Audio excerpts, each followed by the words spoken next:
Velkomin í Biblían á mannamáli. Við byrjum hérna á góðum vatnssopa. Það mikið sem að við langar að ræða í þessum þætti. Síðasti þáttur okkar var svo stútfullur af þessum dásamlega leyndardómi sem Biblían kennir okkur og ég veit það alveg fyrir víst að ég náði ekki nema örlitluleyti að útskýra hvað í óskupunum Páll var að fara þetta í þessum öðrum kafla í Galatabréfinu. Þetta hins vegar svo mikilvægt að ég ætla að reyna að varpa örlítið meiri ljósi á þessi rök hans og rökræður sem hann kom með. Við skulum sjá, við erum ekki að tala neinn smá vers hérna hjá honum, við erum ekki að tala þriðja kaflan. Við erum náttúrulega að tala þriðja kaflan, ekkert hérna annan kafla, við erum löngu búin með hann, við erum að tala þriðja kafla. Áður ég fer af stað í það að útskýra þetta betur, þá skulum við klára hérna versin.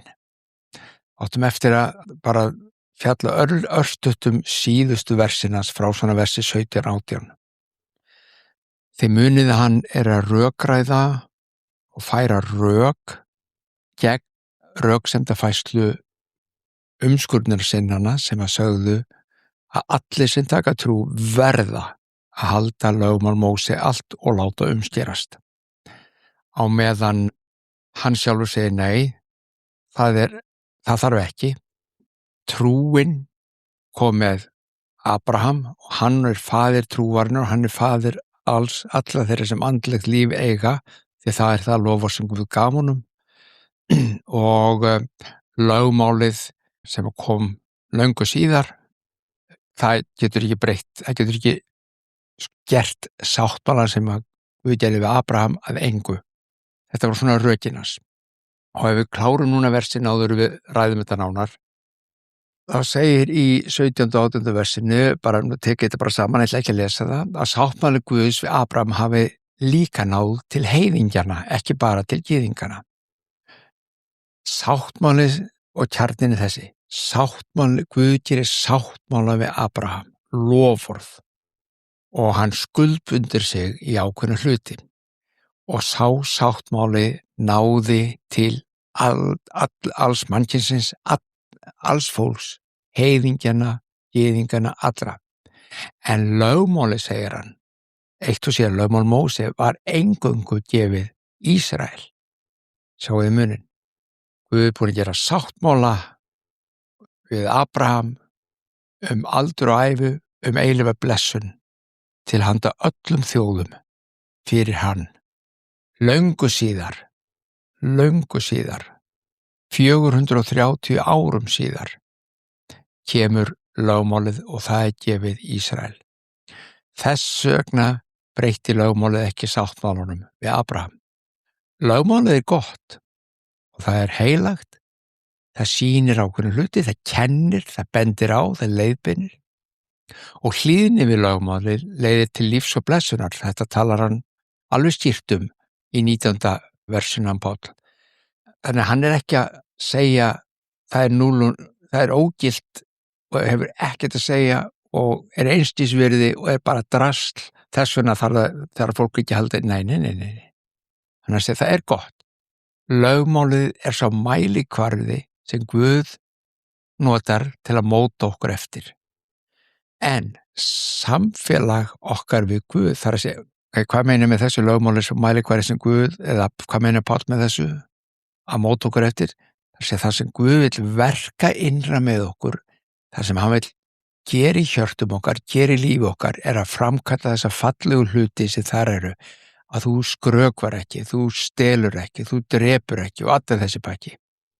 En sambandið við Guð, samband þitt og samband mitt, samband allra gyðinga og heiðingja við Guð, segir Páll, byggist ekki á því, heldur trúnni, ekki á hlýðni við lögmálið, heldur trú.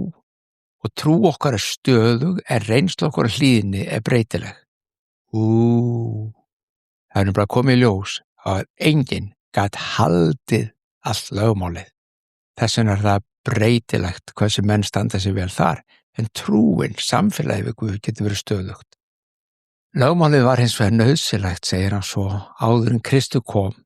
Til hvers? Til að veita manninu skjól, til að sýna honum hvað var að, sýna honum áhrif sjúkdómsins í mannkyninu og hvernig hann birtist og verndan þannig, reyna að halda aftur af sjúkdómum til hann gæti hreinlega átt samfélag við Guð. Megum ekki gleyma því, fólk átti ekki þetta samfélag þá. Það lifði og hræðist í sjálfselskunni, í eigingirninni, í hatrinu, í hefndinni. Lífið var skelfilegt, það var skelfilegt ástand. Þannig að Guð gefur lögmálið til að byrja að kenna og halda utanum fólk, benda þeim á, byrja að safna þeim saman.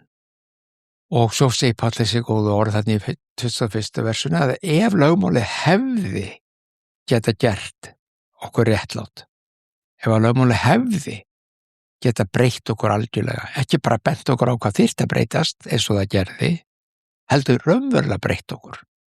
Sjáðu muninn. Það er gefið til að benda okkur á, til að halda utanum okkur og leiðbeina okkur. Það er svona vegvísir, en það breytti ekki lífi fólks. Ef það hefði getið það, sagði Páll, þá hefði Jesús ekki þurft að koma. Þið sjáu rök hans eru góð. Og ef við ljúkum þessu bara hér að þetta lögmál, segir hann í 23. versinu, lögmál Móse, hélt fólk í ákveðinni fjarlægð frá Guði því að þetta var stórt og þetta var mikið mál og þetta var gefið munið þegar Móse fékk töflurnar á fjallinu og hann kemur niður og fólk var skelfingu lostið. Hvað er að gerast? Það heyrði bara þrumur og sá eldingar og síðan kemur Móse niður og hann glampaði framan eins og ljósapera og þeir, eftir að hafa verið í nærveru Guðs og þannig að þau óttuðust þetta. Þess vegna komu prestarnir sem meðalgöngumenn milli Guðs og lögmálsins. Vegna lögmálsins sem milli Guðs og fólksins. Presturinn var milligöngumaðurinn. Og enn í dag eru margir sem álíta prestana okkar einmitt vera svona milligöngumenn. Ég þarf ekki að vera stómikið að fara of nálægt Guði. Presturinn minn sér þetta. Presturinn minn sér að athafnarnir, hann er þarna uppi altari þar sem Guð er. Ég er úti bara í sætinu mínu og reyna að fylgjast með. Og þetta er svona ákveðin aðskilnaður. Lögmálið sýndi okkur hvar við náðum ekki að uppfylla kröfur Guðs. Sýndi okkur, þannig skortir okkur. Þannig vantar upp á. Þannig sjúkdómurinn að plaga okkur.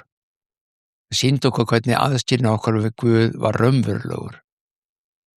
Með öðrum orðum átti að sýna Ísraelsmönnum að þeir þurftu hjálpara. Þeir þurftu lausn, þeir þurftu frelsara, einhvern Messías sem gerði þau hólpin og losaði þau undan. Og þegar lögmálið hefur leitt okkur til Krists, hefur það lokið hlutverki sínu, segir Páll í 25. versinu. Þegar Kristur er kominn, þá hefur lögmálið lokið hlutverki sínu. Ekki það að það sé vont, ekki það að það sé eitthvað sem að menn eigi bara að kasta burtu frá sig núna, en þá ekki að koma í hlutverk þess sem hafði fram að Kristi, því er lokið. Þegar nú er Kristur kominn og hann tekur við og klárar þann pakka sem lögmálið byrjaði. Og Jesús sagði það sjálfur, ég kom til að uppfylla lögmálið. Ég kom ekki til að gera það engu, ég kom til að uppfylla það í lífi mannkynsins.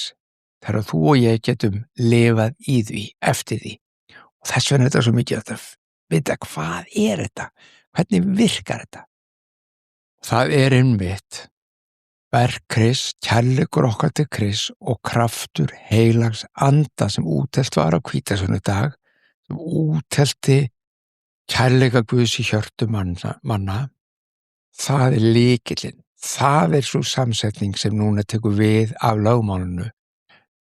Ekki til að gera lögmálið engu, heldur uppfylla það í hjörtu fólksins. Þannig að það sem lögmálið gat ekki látið fólki gera, þó það langaði það, það kemur núna þessi kraftur Guðs inn í þitt líf og framkvæmir það. Þetta röksemdafærsla Páls. Þetta röksemdafærslan hans. Og bara í síðasta versunum þá segir Kristur Jesús afmáir einmitt þessar aðgreiningar sem skipta fólki í æðri og lægri hópa. Kristur þurrkar út allt sem aðgreinir fólk. Þarna strax í stóru myndin í byrjun hann þurrkar út aðgreiningin milli gyðinga og heiðingja. Hann bara afmáir það. Þræla, frjálsa, ríkra, fátækra. Allt þetta, hann afmáir þennan þessa aðgreiningu og gerir okkur öll eitt í sér. Hafið einhvern tímann áttað ykkur á því eða hugsað út í það á hverju við erum með fermingakirtla. Það getur verið alls konar ástæða fyrir þegar börnin okkar fermast. Jú, það getur verið til dæmis að því að þeir sem að láta ferma, sérstaklega var það hér áður fyrr að menn voru misefnuð og gátu keypt mismunandi svona falleg eða vel vöndu föt og því menn vildi klæða sig upp. Það var eitt af þar með því að setja kirtilegur alla, þá sá það enginn og allir voru eitt. En það einmitt lykillinn, allir voru eitt. Og þess að hvað sem gerist við ferminguna þegar þú kemur að altarinu til að meðtaka náð Krists, til að meðtaka lífið í Kristi. Og þannig eru fermingabörnin okkar að taka kannski á móti brauðinu og víninu, tákmyndir upp á Krists. Þau eru í altarisgöngu, brotningu brauðsins í fyrsta sinn á ævinni. Og þau eru öll eins, þau eru öll eitt. Það búið aðgreina eða taka burtu alla aðgreiningu. Þú lítur yfir, þau eru öll bara svona hvít. Þetta meðal annars, trúi ég. Og ég hef reyndar skoðað og lesið og ég veit að margir halda því fram þó að sér aðri þetta líka.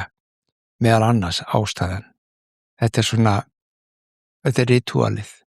Þetta er að sýna okkur, þetta er tákmynd. Og hvað með til dæmis bara þegar við komum fram og segjum við krjúpum við gráturnar til þess að meðtaka. Breytir engu hvort það er einhver forríkur maður eða átaklingur, hlið við hlið, hvort það er þjóðkirkjuprestur eða þjóðkirkjufólk eða hvítasönu fólk. Við krjúpum hlið við hlið, við erum öll eitt. Þetta er sameiningar afl Krists. En þarna tala Páll mikið trúna og ég verð að skoða aðeins betur vegna þess að þarna lendum við oft í vandræðum, þetta með trúna. Ég varpa þessum spurningum oft fram núna í síðustu þáttum og kannski endurtekið mig að þessu of oft og sagt, en hvað það með verkin? Hvað með verkin? Er það bara nóg að trúa og hegða sér eins og ég veit ekki hvað? Ef við erum hólpin, og ég ætla aðeins að fara yfir þetta nána hvað þetta að þýðir hólpin og svo framvegis. Ef við erum hólpin fyrir trú en ekki af verkunum sem var röksemdafærsla Páls og rökræða hans, skipta verkin þá bara engu máli í lífi þeirra sem trúa. Getur kristinn trúaður maður hegða sér hvernig sem og það skiptir ekki máli ef þeim bara trúir. Getur einhver sem fer í kirkju og sagt, ég trúi. Í kollinni minn, ég veit alveg að Guð til og ég trú alveg að Jesús hefur komið, ég trú alveg að hann hafi verið og ég trú alveg að hann sé söguleg persóna, ég trú alveg að hann hafi dáið og reisið frá dauðum, trú svo öllu saman. Og síðan lifir hann tvöföldu lífi og er hreinlega vondur maður út af við kærleikst lítill eða laus. En hann kemur í kirkju vegna þess að hann trúir alveg að Guð sé. Síðan ertu með eitthvað ef að taka bara í allt menningarheimi sem ekki kristinn menningarheimur, segjum bara eitthvað starf á Indlandi. Það er einhver litlu þorpi er maður sem hefur ræktað trú sína en hann trúir ekki á Jesú, en hann er góður maður. Eða eins og við höfum oft notað hér á Íslandi. Amma mín, hún er góð, hún var svo góð, en hún talaði aldrei Jesú og fór aldrei í kirkju. Eru þau þá ekki hólpin, en hinn sá illi er hólpin af því hann segist trúa. Eða skiljum við kannski bara ekki svona mjög vel hvað biblíuleg trú er. Trúin sem Páll var að tala um. trúin sem Abraham hafði. Og ef Abraham faðir trúarinnar og andlegs fólks á jörð, eins og Páll verður að færa rök fyrir, þá mjög gott að skilja hvers konar trú þetta ekki satt? Vassop upp á það. Biblíuleg trú snýst nefnilega ekki að ná fullkomnum tökum á svona einhverju vitsmunalegum formúlum. Ef þú bara segir eftir mér, endurtaktu eftir mér þetta, ég trúi að Jesús Kristur, þá þú hólpinn. Það ekki biblíuleg trú. Snýst alls ekki að ná einhverjum tökum á vitsmunalegum formúlunum. Biblíuleg trú snýst breytt hjörtu sem hafa lært að elska aðra meira og betur en nokkuð tímann áður. Guðfræði getur verið mikilvæg og mikilvæg því að sú trúarjátning sem þú játar og sú kenning sem þú fylgir, hún mótar hversu skýrt þú sér Guð og hvort þú sér þann á biblíulegan hátt eða einhvern veginn öðruvísi. Og það kemur líka fram hvernig þú birtir Krist í lífiðinu. Eða ég var að segja hvernig þú getur líka rámtúlkaðan fyrir heiminum. Það skiptir því miklu máli hverju maður trúir. En ofar allir slíkri guðfræði og ofar þekkingunni á biblíunni sjálfri, takt eftir því. Margir vilja meina það og þeir túlka biblíuna í spað eins og við segjum. En ofar öllu þessu eitt sem að Páll talar bæði í Korintubréfinu, ef við bara minnst að það, finnum fræga 13. kafla. Kærleikurinn ofar öllu þessu. Nú varir trú, von og kærleikur. Af því kærleikur mest. Kærleikurinn allt í öllu þessu ferli. Ég get ekki lagt nóg mikla áherslu á það. Þú getur sagt hitt og þetta. Þú getur gert hitt og þetta. Þú getur játað hitt og þetta. Þú getur farið hitt og þetta. En ef að kærleikurinn ekki, þá segir Páll, þá ertu ekki neitt.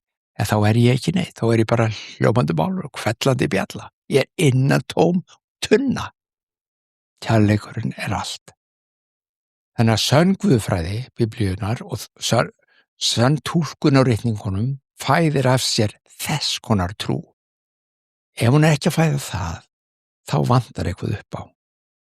Ef hún fæðir hroka,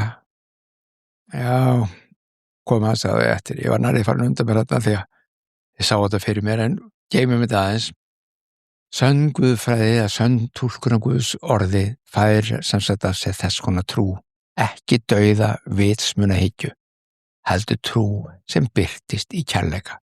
Og kærleikur þessi sem að ræða ekki tilfinning sem við eigum aðeins að dást að. Þetta dásamlegt þessi kærleikur. Og þetta ekki, hann það, þetta ekki tilfinning sem við eigum að dást að, eða hugtak sem við eigum að síðan að rökræða hvað kærleikur Guðs. Biblíulegu kærleikur sá kærleikur sem þú iðkar. Biblíulegu kærleikur leiðir þig, laðar þig til annara. Hann framkvæmir, hann gefur af sér, hann fórnar sjálfur sér fyrir aðra.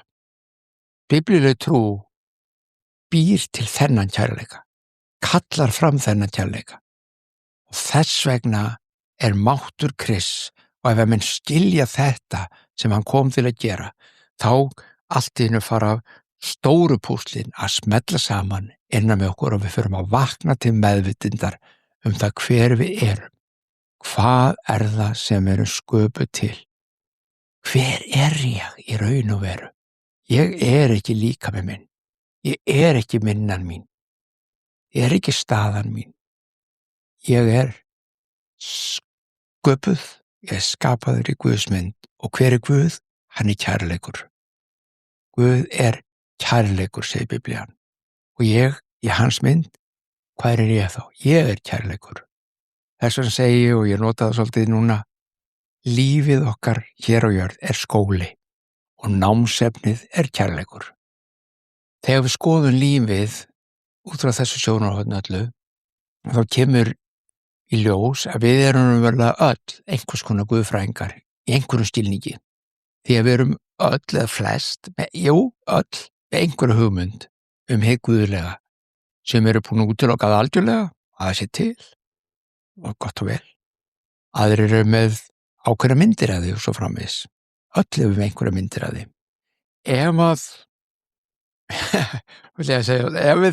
Ef við höfum komist að annarri niðurstöðu eða eitthvað annað að birtast í lífi okkar heldur þetta sem ég var að nefna með kærleikann, þá get ég alveg fullist að þá erum við biblíulega mjög lélegir guðfræðingar.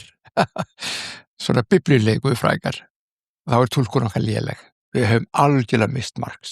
Við vitum lítið út af hvað þetta gengur. Því að ef við lesum biblíuna þá gengur þetta allt út af þetta. Að Guð að kenna ekki bara gyðingunum, eins og Páll bentir réttilega á Galatabörnunum, heldur öllu mannkyninu, hver þau eru, hann að dusta rykið af minninu okkar, hann að fá okkur til að hætta að gleyma og hugsa einhverja ranghugmyndir það hver við erum. Nei, við erum sköpuð í hans mynd. Við erum bara búin að gleyma, sjúkdóminn búin að stela frá okkur minninu það hver við erum. Og við erum einhver allt aðra mynd af tilverunni heldur raunverulegar. Allt aðra mynd heldur raunverulegar. Og Biblían gengur út af það eitt að vekja okkur til meðvitundar það sem við erum. Og Kristur kom og ekki bara vakti, hann sýndi okkur og hann vegna hans að úttelli Guð í anda þeirra, hjarta þeirra sem vilja og meðtaka hans gjöf, möguleikunum á að lifa og færast í þessa átt kærleikas.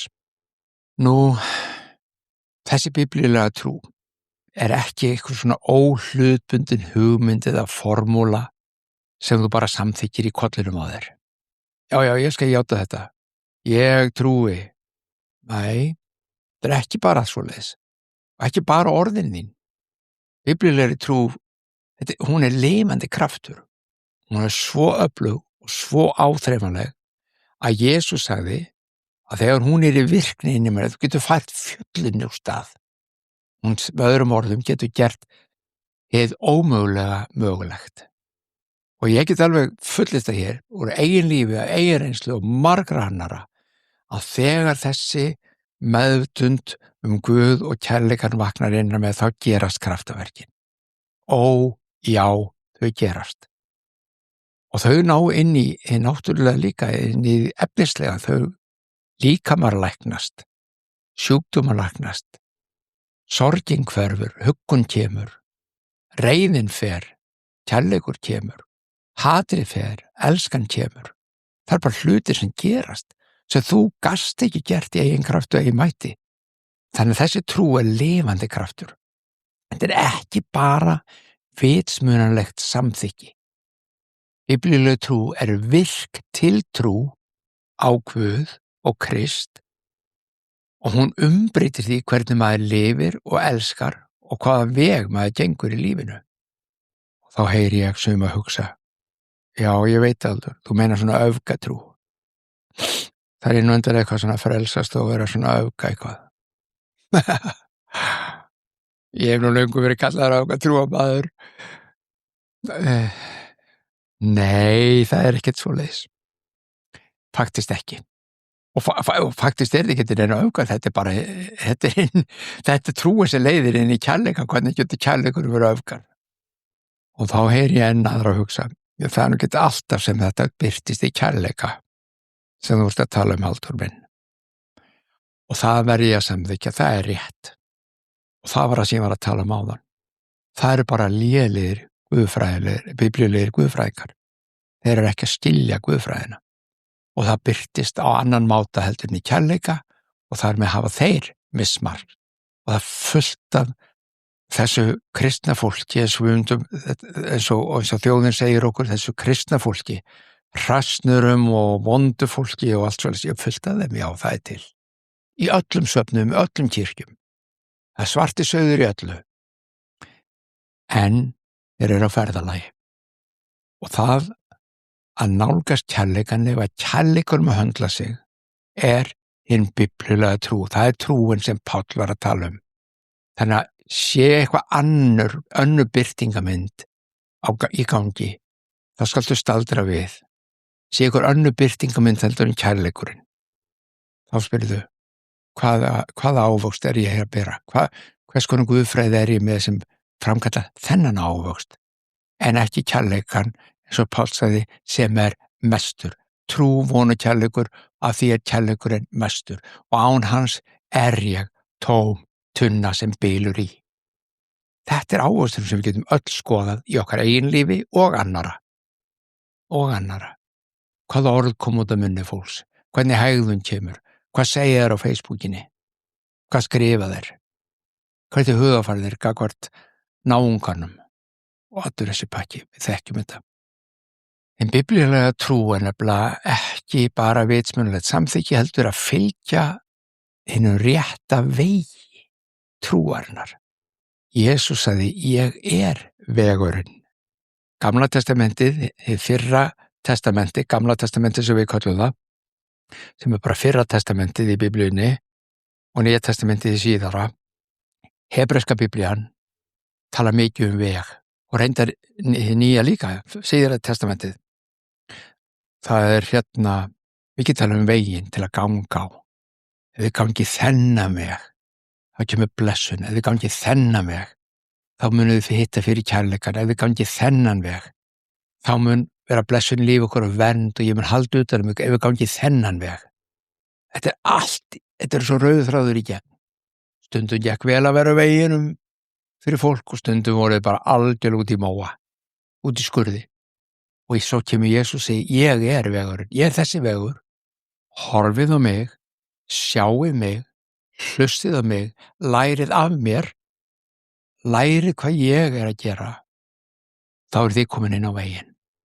Þetta er vegurinn sem leiðir til föðurins. Ég er vegurinn, sannleikurinn og lífið, það kemst enginn þangað. Þess vegna er fólk sem getur fundið þennan veg, getur fundið Jesú þó að sé ekki kristinn í kirkju. Það þarf ekki verið kristinn í kirkju til að finna hann. Koma að því eitthvað til að seinna. Í fyrstu Mósebók, 15. kafla, segir að Abram sem var nafnið Abraham, trúði drottni og Guð reiknaði honum það til réttlætis. Þetta er þetta sem að Páll var að vísi. Og trúin sem var reiknað honum til réttlætis. Og þetta er oft notað til að staðfesta og styðja kenningunum það að það er hjálpræði fyrir trú einu saman sem gildir. Engin verk þurfa að fylgja með og þetta er í mótmælanda guðfræðinni mjög algengt. En það kemur ljós þegar þú lest Abram og trúna hans að hún var ekki óhlutbundin og hún var alls ekki bara vitsmunaleg. Trú Abrahams, hún fylgdi í kjölfar alveg stórbrotins sáttmála fyrirheits sem Guð gerði fyrir þennan aldraða barnlausa mann. Þar sem hann lofaði honum að afkomendur hans myndu vera fleiri en stjörnurnar sem hann geti séð á næturhimninum. Fleiri en sandkorning sem hann gat talið á sjávarströndinni. Þessi gamli maður, hann fyrirgefðu Guð. Ég er náttúrulega bara aldrað maður og kona mín líka. Ég er ekki að bara eiga neinn svona börn og svona mikið fjölda barna bara og alla þjóðina myndu hljóta blessun af. Ef Abraham hefði tekið þetta bara sem svona vitsmunalega trú, þá hefði hann sittið heima og sagt, já, amen, halleluja, amen, ég trúi þessu, ég meðtek það. Trú Abrahams, trúin sem Guð var að setja í hjarta mitt, lofunum sem Guð var að setja í hjarta mitt, ég trúi þessu, ég meðtek það. Og svo bara heldur lífið áfram og þetta er bara svona vitsmunalegt samþykki í hugans. Ó, nei. Þegar Abraham tók þetta í trú, þá birtist það í verkum hans. Hann pakkaði öllu saman, tók hafurtak sitt, allt fjölskyldu og búfénað og yfirgaf landi sitt. Hann reisti ölduru, hann tilbað, hann undirbjó fórnadýr og síðar á göngunni var hann tilbúinn að fórna takt eftir sínum eigin syni sem var þó loforðið og fyrirheiti sem hann hefði fengið í sáttmálunum. Veitu hvernig ætlaði Guð að redda því ef hann var búinn að deyja? Trú hans er holdi klædd trú, ef svo má segja. Trú sem framkvæmir, trú sem leiðir af sér verk. Jakobsbréfið tekur undir þetta. Jakob réttlæddist ekki einmitt Abraham, faðir okkar, af verkum hann lagði son sinn Ísak á altarið. Þú sérð að trúin var samtaka verkum hans og að trúin fullkomnaðist með verknum. Margir hafa ruglað þessu saman og ég veit fólk sem svo mikið í náðinni, og ég mikið í náðinni, ég elska náð Guðs og ég tala mikið að kennt hana, en sumir eru þarna svo mikið að þeir vilja ekki einu sinni lesa Jakobsbréfið. Ég skilja ekki, þetta passar ekki við náðina, sko. Jakob virðist að segja það bara að trúin fullkomnist með verkunum, þannig að hann þurfi þá að sýna af sér verk, annars er ekki hólpinn. Málið hjá Jakobi ekki það að Abraham hafi verið hólpinn fyrir verk sín, alls ekki. Trú hans snerist ekki að komast undan helvítiseldi í fyrsta lagi og tryggja sér paradís eftir dauðan, því það það sem trú nútíma mannsins gengur mjög oft út á. Og þarna blandast hún svona gnostískri hugmyndafræði og trú sem ég ætla ekki að fara út í núna, en hefur svolítið eyðilagt svona grísk hugsun svolítið að við séum bara bíða eftir því hér á jörðinni að deyja og komast inn í himnaríki frekar heldur en lenda í helvíti. Trú Abrahams snerist bara alls ekkert það. Ekkert því líkt kemur fram í textanum. Það það fyrsta. Þannig að út á hvað gengur trúin hans þá? Hvað þetta ef hann ekki að reyna að komast undan helvíti? Ef hann ekki að gefa fyrir það alla þjóðir sem að trúa þessu, þeir komast undan helvíti, hinir lenda þar. Ég aftur að vera betur í þessa tvo þætti, himinn og helvíti. Þar mikið vonda guðfræði í gangi. Við erum hólpin, okkur fyrirgefið og við erum reist upp, ekki af sjálfum okkur, heldur það gjöf Guðs. Það sem sagt hvorki fyrir það sem við gerum, né trúum. Það ekki mannkynið eða þú sem einstaklingur sem frelsa sig sjálft. Það eins einn frelsari alheimsins og hann heitir Jesús Kristur. Þannig að þegar strangt tiltekið, þá það hvorki trúin þín, né verkin þín. Býttu nú við, hvað ertu nú að rugla aldrei, hvað ertu að rugla hérna? Með öðrum orðum, trú Abrahams, hinn biblíulega trú sem að Páll að færa rök fyrir og segir að það sé nóg, það þurfi ekki að láta umskerast og halda lögmálið. Lögmál Móse, það nóg að taka trúna, þessa trú, biblíulega trú sem Abraham hafði. Hún lifandi trú, lifandi hlýðni við Guð. Hún, eins og ég sagði á þann, hún fól í sér að hann yfirgaf úr í kaldu og ferðaðist 2500 kilometra leið eða hvað það nú yfirgaf öryggi sitt, allt sem hann þekkti, alla menninguna sem hann hafði fæðst og alist upp í, alla vissu og öryggi í lífinu og hélt út á við óþekkta á grundvelli þess að Guð hefði komið og gefa honum eitt loforð, vissu stórkostlegt loforð. Og þá myndum við í dag segja, já, þetta akkurat það sem ég að tala, þetta svona öfgakall. Abraham var algjör öfgakall. Hvað hver heldur að flyti svona bara því að Guð segir eitthvað svona? Það sem á honum kom og á honum spratt nú ekkert smáræði.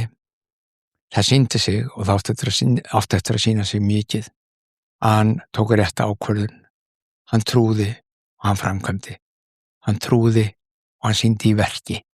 Þetta hélst í hendur, tóru systkini, trúin og verkin. Þessi trú Abrahams færði honum allt annars konar hjálpræði heldur það að halda honum í burtu frá helvíti, sem mjög ítrekka, mjög algengt, svona hjálpræði í dag sem að margir vilja fá til þess að fara að komast á góðan stað eftir þetta líf. Og hvað ég laka til að tala meir þá hluti alla, en ekki núna. Trú Abrahams færði honum blessun og vernd Guðs. Og kjarni málsins, og ég held að Jakob myndi alveg hafa tekið undir það, að í biblíulegum skilningi þá trúin eitthvað sem maður gerir, ekki eitthvað sem maður samþykir. Hann eitthvað sem maður gerir ekki eitthvað sem maður samþykir, bara í kollinum á sér, vitsmunarlega. Og í Abrahams tilfelli þá fól trúin í sér hún var sko nægilega mikil til að hann treysti Guði til að leggja af stað, hlýða og leggja líf sitt algjörlega undir þetta eina fyrirheit. Og Jakob notar hann og vísar hann í Abraham sem afgerandi dæmi að sönn trú sé aldrei óvirk eða bara fræðileg eða einhver hugsun. Sönn trú sýnir áreiðanleika sinn í verkum. Ég trúi, ég treysti og þess vegna eins og Pétur postuli stígi ég út úr bátnum. Ég trúi að ég geti komið til Jesú. Ég trúi að hann hafi kallað mig og ég þess vegna stígi ég út. Það var ekki fyrir að horfa á öldu þegar hann byrjaði að sökkva. Því þá voru þetta bara vitsmunulegt. Þá fór hann efast. Hvort sem það birtist í því að Abraham lagði upp í þessa löngu ferð eða var bara reiðubúinn að fórna syni sínum, þá sýndi hann traust á Guði og hann þroska. Og þess vegna er biblíutrú ekki slagorð sem á að leggja á minnið eða eingöngu trúarjátning til að þylja upp. Trúarjátningin okkar er mjög góð og hún getur minnt okkar og hún getur hjálpað. En hún ein og sér dugar ekki. Þó að þú vitsmunalega, jafnvel vikulega, sem að flestir reyndar á Íslendingar gera nú alls ekki, heldur miklu sjaldnar, þar með trúarjátninguna, en það eitt og sér vitsmunalega, það er ekki nóg. Það er ekki biblíuleg trú allavega. Hún er lifandi veruleiki og hún tekur á sig alls konar myndir, stundum í kostnaðarsömum áþreifanlegum verkum. Trúin er lifandi. Hún viðar bara einu. Hún leiðir okkur inn til kærleika Guðs. Lögmálið gerði það sama. Og þegar Kristur kom, þá þurftum við ekki lengur lögmálið til þess að leiða okkur þangað. Kristur leiðir okkur þangað. En niðurstaðan er svo sama. Munurinn er sá að lögmálið gat ekki komið okkur þangað, en Kristur getur það. Innihaldið er það sama. Markmið er það sama. Þetta er röksemdafærsla Páls. Ekki þú ert undir náð og þess vegna getur bara að hefða þessu bafinu og þetta geta ágjör og Guð er engar ágjör. Nei, Guð er með okkur í skóla. Sjúkdómurinn hefur heltekið mannkynið áður en Jesús kom. Heltók það. Hélt það í heljargreipum. Svo miklum heljargreipum að flestir voru á leið í myrkur. Bæði að jarnisku hel er ekki bara helvíti sem við myndum kalla það núna í dag, ekki bara á jörð, eða einhverstaðar í eilíðinu, það er á jörð. Margir upplifa það í dag og það var helvíti á jörð. Og Kristur kom til að leysa okkur undan því. Til að gefa okkur fyrirheit hvað? Öryggi, frið, kærleika, líf og frelsi. Þetta er verk Krists. Og þegar við tökum trúna okkar alvarlega, tökum biblíulega trú, þá hugsum við það að hann er að leiða okkur þennan farveg. Ég er ekki bara að játa með munninum á sunnudögum hvað ég trúi. Ég er að lifa daglega svo ég geti verið meir og meir kærleikur. Svo ímynd Guðs í mér verði sýnilegri því hún hvarf. Guð er kærleikur og hann skapaði manninn í sinni mynd, en maðurinn misti sjónar á því hver hann er. Við getum öll verið saman á það okkar vantar kærleika, ekki bara okkur persónulega, heldur bara landið okkar, þjóðin okkar, heimurinn, og hvað okkur vantar kærleika. En þá segir eitt, fólk er að vakna út allan heim, til meðvitundar að lífið gengur bara út á þetta. Verð ekki svona þröngsýnn, Halldór, ekki eitthvað kærleika, eitthvað svona vælu eitthvað. Nei, við erum ekki að tala neina vælu. Við erum að tala alvöru kærleika. Við erum að tala breytandi kærleika, sem tekur hjartað og turnar því, breytir því, tekur burtu sársaukann eins og við sagði áðan. Trámað, læknar, gerir heilt, gefur frið, fyrir anda Guðs sem er úthelt í hjörtun. Þetta er að gerast út allan heim. Og veistu hvað? Þetta er kannski erfitt fyrir suma. En þessi vakning, ef við getum kallað, þetta hinn andlega vakning sem hann eiga sér stað. Þetta ekki bara að gerast í kristnum þjóðum eða hjá kristinni kirkju.